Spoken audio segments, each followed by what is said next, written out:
इरादे अगर मजबूत हो तो रास्ते खुद बन जाते हैं। संघर्ष की धूप में ही सफलता के फूल खिल जाते हैं। जो हार कर भी मुस्कुराना सीख जाए वही असली विजेता कहलाता है, और जो जनता की सेवा को अपना धर्म बना ले वही नेता कहलाता है। नमस्कार, मैं हूं सोनम गुरंग और आप देख रहे हैं न्यूज़ 21। राजनीति सिर्फ सत्ता तक पहुंचने का रास्ता नहीं, बल्कि सेवा, संघर्ष और समाज के विश्वास की सबसे बड़ी परीक्षा है। यहाँ हर कदम पर चुनौतियां है, हर फैसले पर सवाल, और हर चुनाव के बाद जनता का फैसला सबसे बड़ा होता है। आज हमारे साथ एक ऐसी युवा महिला नेत्री मौजूद है जिन्होंने राजनीति को विरासत नहीं बल्कि अपने संघर्ष, मेहनत और जनसेवा के दम पर अपनी पहचान बनाया। अनूपगढ़ नगर पालिका की अध्यक्ष के रूप में जनता के बीच काम किया है। भारतीय जनता युवा मोर्चा में संगठन की महत्वपूर्ण जिम्मेदारियां निभाई है और फिर श्री गंगानगर लोकसभा सीट से भारतीय जनता पार्टी की प्रत्याशी बनकर लोकतंत्र की सबसे बड़ी परीक्षा में उतरकर अपनी राजनीति क्षमता का परिचय दिया है। जीत और हार राजनीति का हिस्सा हो सकती है, लेकिन संघर्ष कभी हारता नहीं। आज हम जानेंगे उनके राजनीतिक सफर की अनकही कहानी, चुनावी अनुभव, महिला होने के नाते चुनौतियां, संगठन की सीख और भविष्य की राजनीति को लेकर उनकी सोच। तो आइए स्वागत करते हैं भाजपा की युवा नेत्री श्रीमती प्रियंका मेघवाल जी का। प्रियंका जी, न्यूज़ 21 में आपका हार्दिक स्वागत है। सबसे पहले जिस तरीके से अभी हम चर्चा कर रहे थे तो आपने हमें बताया कि आप अभी जो है यहाँ पर प्रदेश मंत्री भी है। राजनीति में अक्सर कहा जाता है कि नेता चुनाव नहीं विश्वास जीतता है, इसलिए सबसे पहला सवाल मेरा आपसे है, जिस दिन आपने तय किया था कि तब राजनीति ही आपका रास्ता होगा, उस दिन आपके मन में क्या चल रहा था?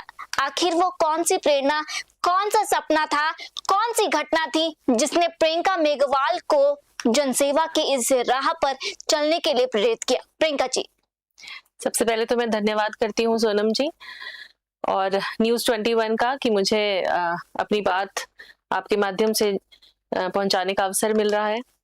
और बड़ा ही अच्छा सवाल है।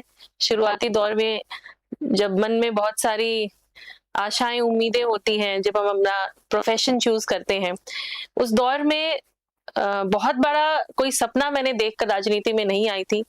आप एक डेस्टिनी भी मान सकते हैं जी, क्योंकि मैं मानती हूँ कि ईश्वर हमारी राह तय करता है। उसी रूप से ये ईश्वरी इच्छा ही थी कि मैं मेरे क्षेत्र में एक राजनीतिक कार्यकर्ता के रूप में सेवा देने का मेरा कार्य प्रारंभ हुआ। उस समय उम्र छोटी थी, क्योंकि कॉलेज टाइम में एबीवीपी के संस्कार हमारे अंदर थे और पार्टी ज्वाइन करके, भारतीय जनता पार्टी ज्वाइन करके मैंने कोई बहुत बड़ा सपना देखकर राजनीतिक क्षेत्र में नहीं उतरी थी।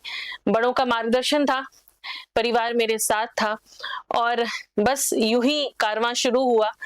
और संगठन में सीख लेते लेते कब नगरपालिका अध्यक्ष बन के ये कार्यकाल की हमने पूर्ति करी, और आपके बीच में आज लोकसभा का चुनाव भी मैंने मेरे श्री गंगानगर क्षेत्र से लड़ा है। सीखने की उम्र है, निरंतर सीख रहे हैं और ईश्वर जहां अगर सेवा के रूप में जो अवसर देगा, निश्चय ही मैं ये काम करती जाऊंगी। प्रियंका जी, जिस तरीके से अभी आपने कहा कि आपके मन में एक आपने संस्कार का भी जिक्र किया था, मैं जरा जानना चाहूंगी कि राजनीति में एक महिला होने के नाते आपको किन किन चुनौतियों का सामना करना पड़ता है? क्योंकि ये सवाल देखिए, हमारे भारत में एक बात कहा जाता है कि पुरुष और महिला जो है वो उनको एक तराजू से तोला जाता है, लेकिन सत्य बिल्कुल ऐसा नहीं होता। मैं जरा जानना चाहूंगी कि इन चुनौतियों में आपने किन किन जो है यहाँ पर जो है सामना करना पड़ा आपको? निश्चय ही सवाल एक महिला ने मुझसे पूछा है। मेल डोमिनेटिंग सोसाइटी है, महिला किसी भी प्रोफेशन में आगे बढ़ना चाहे तो चुनौतियां तो है ही, और पॉलिटिकल फील्ड में तो काफी, क्योंकि बहुत कम संख्या में महिलाएं हैं जी, और पुरुषों के बराबर एक्सपोजर महिलाओं को नहीं मिलता है। उनको अपनी राह अपने आप बनानी पड़ती है। निश्चय ही जो हमारे मार्गदर्शक होते हैं, सीनियर्स हैं, वो तो हमें मौका देते ही हैं, सिखाते ही हैं, और संगठन सबको संस्कार अपने इक्वल देता है, तो वो हम पर भी निर्भर करता है कि हम उससे सीखते हुए कैसे जनता के बीच में हमारी विचार को, और अगर जनप्रतिनिधि हैं तो कैसे सेवा के रूप में आगे बढ़ते हैं। निश्चय ही चुनौतियां तो रहती है, और किस रूप में रही उसमें तो हम क्या कह सकते हैं, लेकिन समय की बाध्यता है, महिलाएं हैं तो कई बाध्यता नेचुरली रहती है। तो हम जनता के बीच में जाते हैं, उसी बात को सुनना और जनता की अपेक्षाओं पे खरा उतरना, मेहनत संघर्ष निश्चय ही महिलाओं के लिए एक बड़ी चुनौती है, राजनीतिक क्षेत्र में बड़ी है। आप भी सोनम जी इस क्षेत्र में काम कर रही हैं, आपके बराबर भी आपके मेल कलीग्स हैं, तो आप समझते हैं।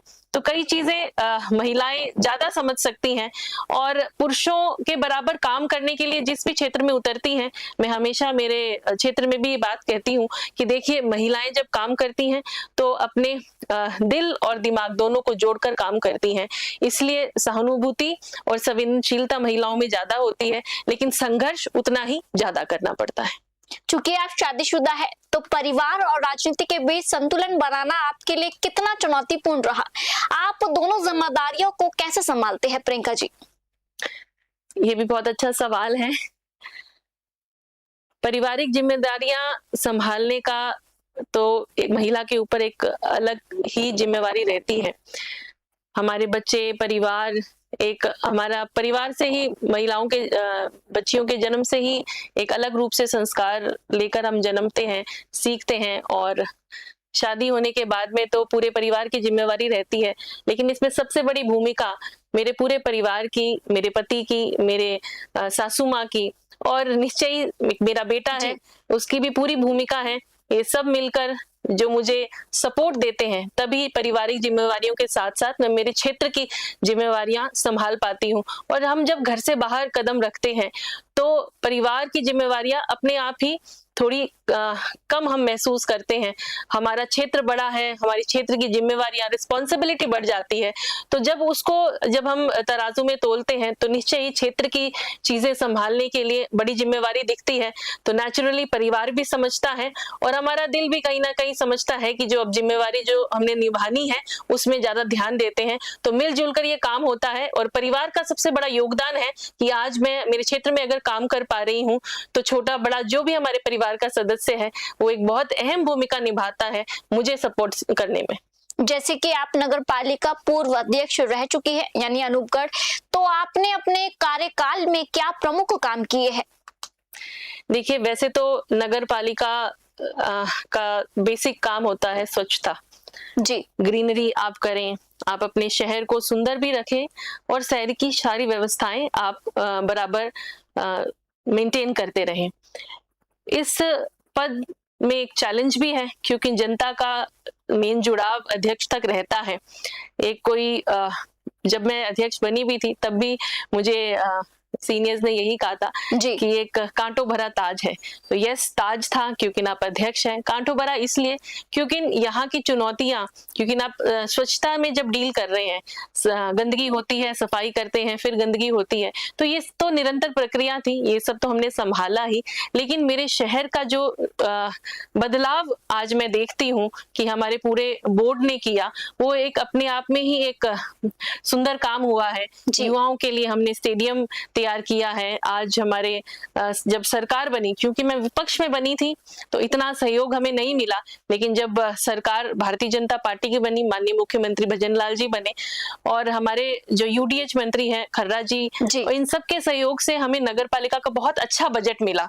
हमने जो जो डिमांड्स करी, चाहे इंडोर स्टेडियम है, चाहे हमारा ऑडिटोरियम है, आज पूरे जिले में अगर हम बात करें तो अनूपगढ़ नगर पालिका में ऑडिटोरियम सरकार के योगदान से बनने जा रहा है, इंडोर स्टेडियम बनने जा रहा है, और जो हमारे पास में आउटडोर स्टेडियम था, आज उसका पूरा नक्शा ही बदल गया है। चाहे हमने पार्क्स डेवलप किए, रोड स्ट्रक्चर को उसको मॉडर्नाइज किया, लाइटिंग सिस्टम को किया, आज मेरा शहर अनूपगढ़ एक अलग ही पहचान रखता है। और जो भी बाहर का शहरवासी आता है, निश्चय इस चीज की बधाई हमें देता है कि, और शाबाशी भी देता है कि एक युवा बोर्ड ने, क्योंकि मेरे ज्यादातर सदस्य युवा थे, और जो भी हमारे बड़े थे उनके सहयोग से हमने एक बड़ा अच्छा बोर्ड चलाया, और जनता को हमने एक अच्छा सुंदर शहर समर्पित किया। जी प्रियंका जी, मैं आपसे थोड़ा सा आउट ऑफ द बॉक्स भी सवाल करने वाली हूँ। अभी आपने दिल्ली की हाल ही की घटना देखी थी जहां पर मालवीय नगर का अग्निकांड सामने आया था। वहीं पर लखनऊ की मैं बात कर लूं, लखनऊ में भी आपने वही इंसिडेंट देखा। कहीं ना कहीं प्रशासन पे सबसे बड़ा सवाल उठा था।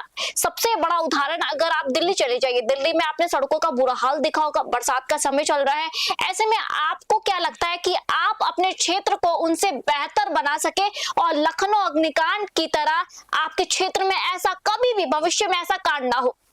देखिए, ये जो अग्निकांड होते हैं तो कुछ ना कुछ बिल्डिंग्स के नॉर्म्स होते हैं, जी। है ना। बिल्डिंग्स डेवलप होती है तो सरकारी तंत्र के रूप से जो परमिशंस और इसको आगे बढ़ाने का, स्ट्रक्चर खड़ा करने का जो काम है, ये तो उन नॉर्म्स को हम जितना अच्छे बेहतर तरीके से फॉलो करेंगे उतनी अच्छी बिल्डिंग्स बनेंगी और ऐसी घटनाएं कम होंगी। हमने भी देखिए, क्योंकि एक छोटा टाउन है, जितनी भी बिल्डिंग्स की जो परमिशंस होती हैं या हम कन्वर्जन्स करते हैं, तो ऐसे बड़े तरीके से कागजी कार्रवाई को पूर्ण करते हुए हम आगे बढ़े हैं। और आपने मतलब जहां वहां का अगर निकासी सिस्टम है, सौंदर्यकरण है, सबका हमने ध्यान रखते हुए एक बैलेंस मेंटेन किया। जो जो चीजें हमारे सामने आई, जो चुनौतियां आई, शहर की जो मुख्य समस्याएं थी, हमने उसको पूर्ण किया। और ये एक निरंतर प्रक्रिया है। मेरे बाद भी शहर में इस सीट पर कोई ना कोई बैठेगा, तो हमने 5 सालों में यह जरूर ध्यान में रखा कि जो हमारे सामने जो चुनौतियां थी उसका हमने तुरंत समाधान करने का प्रयास किया।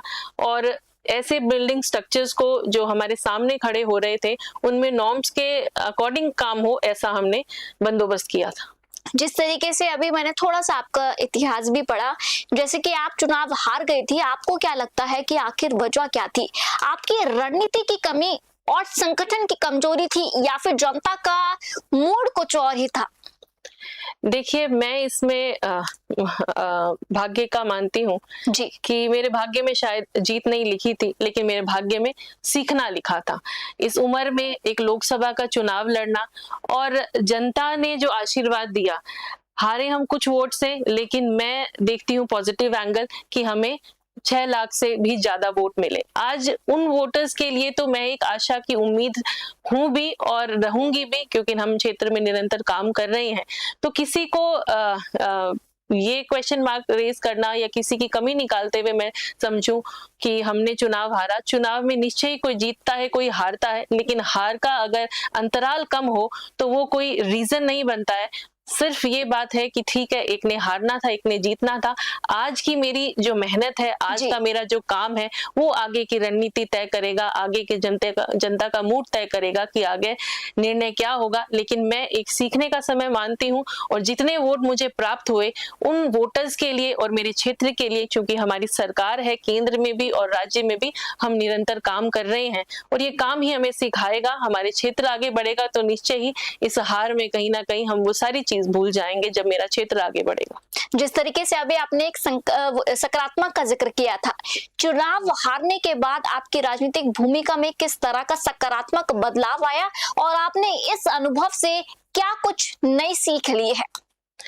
निश्चय, क्योंकि मैंने मेरे पिछले जवाब में भी कहा, मैं हमेशा पॉजिटिविटी की तरफ आगे बढ़ी हूँ। चुनाव मैंने पहला ही इतने बड़े लेवल का लड़ा और पहला हारे भी, और ऐसे हमारे पास बहुत सारे एग्जाम्पल्स रहे हैं, बड़े बड़े दिग्गज नेता जिन्होंने शायद पहला चुनाव हारा होगा, तो वो भी हमें गाइड करते हैं। और चुनाव मैदान में है तो हार जीत से डरना भी नहीं चाहिए। जीतेंगे तो हमारे उचित मंच पर हम बात रखने के में सक्षम होंगे, और हारेंगे तो उस क्षेत्र में संघर्ष कर कर काम करना सीखेंगे। तो निश्चय ही पॉजिटिव एनर्जी से मैं निरंतर, हार के अगले दिन ही जब हमारी टीम हमारे साथ खड़ी थी, तो मैंने कहा था कि मैं आप लोग के साथ हूं, और ये हार कोई हमें डिमोरलाइज करने के लिए नहीं है। हारे हैं तो सीखते हुए जरूर आगे बढ़ेंगे। जिस तरीके से अभी आपने यहाँ पर एक जिक्र किया था कि आपको अपने क्षेत्र को सबसे सुंदर बनाना है, लेकिन सुंदरता के नाम पर आपने कई जगह पर देखा है, अगर मैं इंदौर का ही उदाहरण ले लूं, इस वक्त जो है इंदौर भारत के नंबर 1 पर रैंक करती है सुंदरता के बारे में, सबसे क्लीनेस्ट सिटी जिसे कहा जाता है। लेकिन आपने इंदौर की वो घटना देखी होगी जहां पर दूषित पानी पीने की वजह से कई सारे बच्चे जो है आज हमारे बीच में नहीं है। ऐसे में आपके मन में ये सवाल नहीं उठता कि सुंदरता तो होती है लेकिन किस तरीके से, यानी अगर मैं इंटरनल की बात करूं तो इंटरनल को आप किस तरीके से विकास कर सकते हैं, सुरक्षा दे सकते हैं आप अपने क्षेत्रवासियों को? देखिए, मैंने 2 अलग पोस्ट पर काम किया है। सुंदरता इसलिए क्या, क्योंकि आपका सवाल मेरे नगर पालिका अध्यक्ष के नाते था। तो नगर पालिका का एक ये जिम्मेवारी होती है कि आप साफ सफाई के साथ में शहर का सौंदर्यकरण का भी ध्यान दें, शहर की जो बेसिक व्यवस्थाएं हैं उसका भी ध्यान दें। और फिर मैंने लोकसभा का चुनाव लड़ा, तो लोकसभा के चुनाव के बाद में क्षेत्र की संपूर्ण जिम्मेवारी के साथ में, चाहे उसमें विकास है, चाहे उसमें शिक्षा है, चाहे हमारा क्षेत्र, क्योंकि किसानी क्षेत्र से मैं आती हूँ, चाहे हमारे किसानों की समस्याएं, ऐसे सारी समस्याएं हैं। आपकी बात स्वच्छता से थी, इसीलिए मैं आपको कंपैरेटिव वे में बोलना चाह रही हूँ कि भाई नगर पालिका के रूप में हमने सौंदर्यता के लिए ध्यान दिया। आप इंदौर की घटना का जिक्र आपने किया। देखिए, घटना आज के वर्तमान में समय में हमारे सामने कोई भी चुनौती आए, गलती चाहे किसी की भी हो, लेकिन उस चुनौतीपूर्ण समय में हमें दोनों चीज का ध्यान रखना पड़ता है कि गलती क्यों हुई, और गलती हो गई है तो उसका सुधार कैसे हो। उस गलती में कई बच्चों की जान गई। मैं समझती हूँ संवेदनशीलता है कि वो गलती हुई, लेकिन हमने खोया कई बच्चों को। तो हमारे क्षेत्र में जब हम बात करते हैं तो हर कोई व्यक्ति, चाहे वो जनप्रतिनिधि है, चाहे वो सरकारी अधिकारी है, चाहे हमारे क्षेत्र के जिम्मेवार लोग हैं, गलती कोई नहीं करना चाहता, लेकिन कहाँ भूल होती है उसका जो जिम्मेवारी है हम सबको उठानी चाहिए और आगे वो गलती रिपीट ना हो। मैं मेरी तरफ से तो यही कहना चाहती हूँ कि ऐसी गलतियां जब हमारे क्षेत्र में या किसी और क्षेत्र में भी हो जाती है, वो रिपीटेडली नहीं होनी चाहिए, जो भी कारण रहे हो। लेकिन आपके क्षेत्र में जहाँ खुद हम काम कर रहे हैं वहां ऐसा ना हो, इसकी ध्यान देने की जिम्मेवारी हम सबकी है। और कभी ऐसी कोई घटना हो भी जाए तो उसको सुधार कैसे कर सकते हैं और दोबारा कभी ना हो, इस पर ध्यान देना चाहिए। आने वाले समय में आप अपने क्षेत्र के लिए किन विकास कार्यों पर सबसे अधिक ध्यान देना चाहेंगी और क्या कुछ सुधार आप लाने की तैयारी कर रही हैं? देखिए, 2.5 वर्ष हो गए हैं मुझे प्रत्याशी के रूप में अपने क्षेत्र में काम करते हुए। कई चुनौतियां हैं जिन पर हमें काम करना है, और जब से आदरणीय प्रधानमंत्री जी की सरकार बनी, आदरणीय मोदी जी की, तो जो बदलाव हमने देखा है वो भी हमारे लिए एक प्रेरणा है हमारे क्षेत्र के लिए। और आगे के लिए अगर आप बात करते हैं और वर्तमान की अगर आप बात करते हैं तो किसानी हमारा क्षेत्र है। हमेशा जो हमारे किसान हैं जिनकी चिंता रहती है कि हम फसल को सही टाइम पे बीज लें, पर्याप्त पानी मिले, और जो हमारा अन्न हमें जो मिलता है उसको हम सही रूप से बेच पाएं, उसका जो हमें पैसा मिलता है उसी से हमारे किसान परिवार की आमदनी होती है, वही उनका वो जरिया है। तो मेजॉरिटी जो है हमारे किसानों से जुड़ी है। युवा हूं तो युवाओं की चिंता करती हूँ, सही शिक्षा का स्तर हमारे क्षेत्र में हो, उनका भविष्य उज्जवल हो, नई एक्सपोजर हमारे युवाओं को मिले। और देखिए, पंजाब बॉर्डर पर है और श्रीगंगानगर क्षेत्र किसी से छुपा नहीं है। आज जो नशे की जो बढ़ती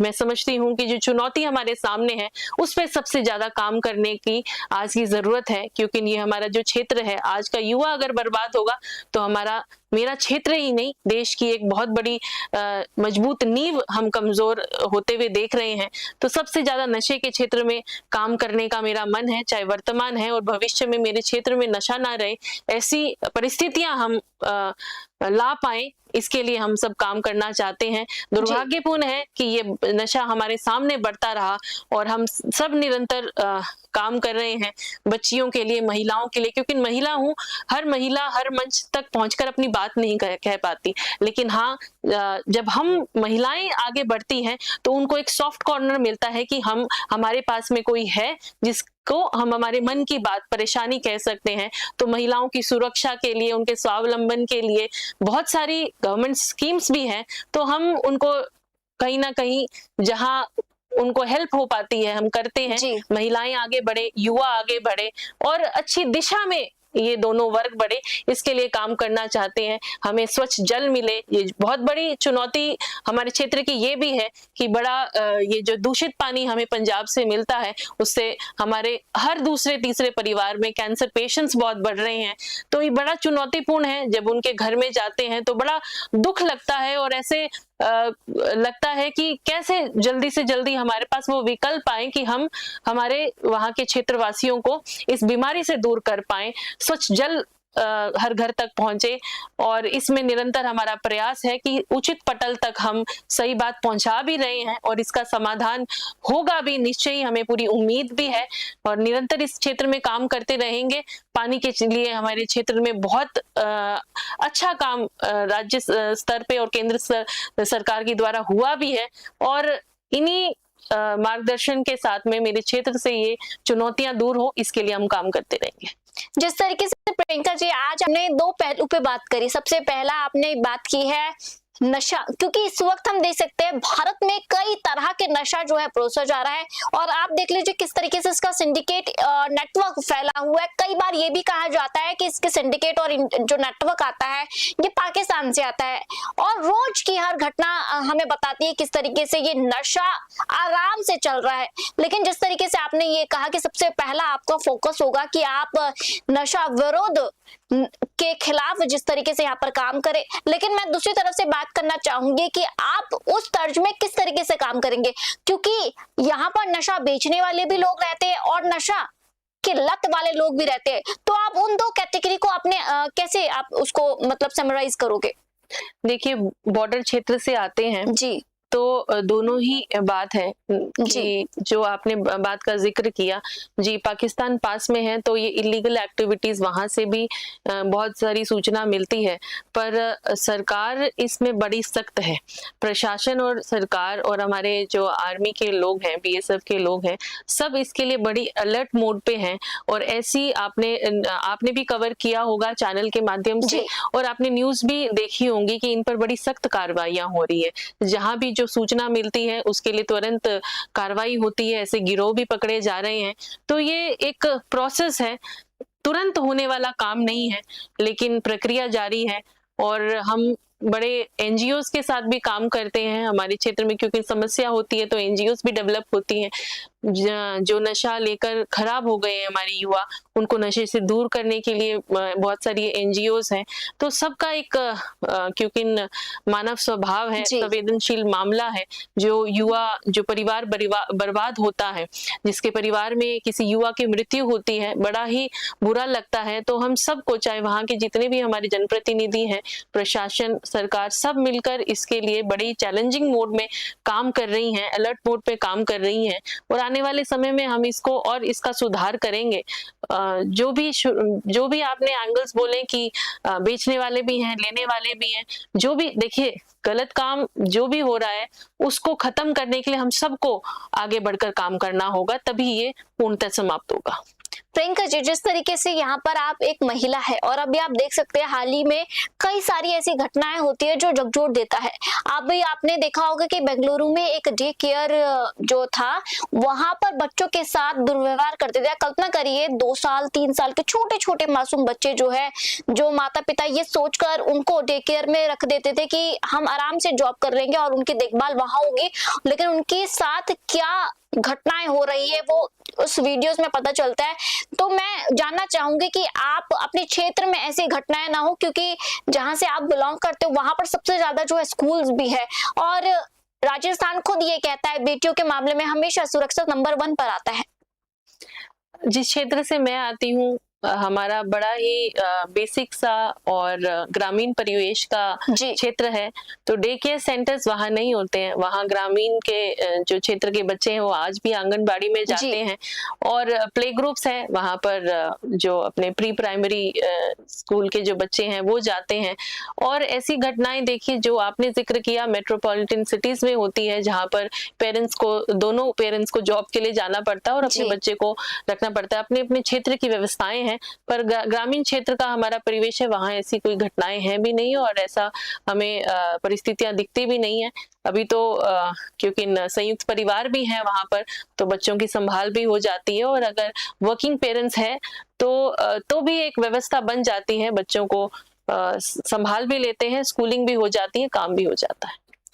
हमारे देश के युवा कार्यकर्ताओं को आप क्या सलाह देना चाहेंगे, साथ ही हमारे यूथ को आप क्या संदेश देना चाहेंगे, और साथ ही मैं जरा जिक्र भी करूंगी कि आप एक महिला है तो आप उन महिलाओं को भी क्या कहना चाहेंगे जो इस वक्त घर पे बैठकर आपको देख रही होंगी, उनको आप कैसे एक मिसाल भी पेश कर सकते हैं? देखिए, मैं खुद एक युवा और महिला का कॉम्बिनेशन हूँ, युवा भी हूँ, महिला भी हूँ, और सबसे पहला तो मैं यही संदेश देना चाहूंगी कि हमारे आदरणीय प्रधानमंत्री मोदी जी ने विकसित भारत का सपना देखा है कि 2047 तक हमारा देश पूर्णतः विकसित हो जाए। वो विकसित केवल मॉनेटरी स्ट्रक्चर में नहीं, विचारों में भी विकसित होना चाहिए, और इस देश को विकसित करने में सबसे बड़ी अहम भूमिका युवाओं की है। आने वाला भारत जिन्होंने संभालना है वो युवा है, और महिला जो कि दो परिवारों की धुरी है।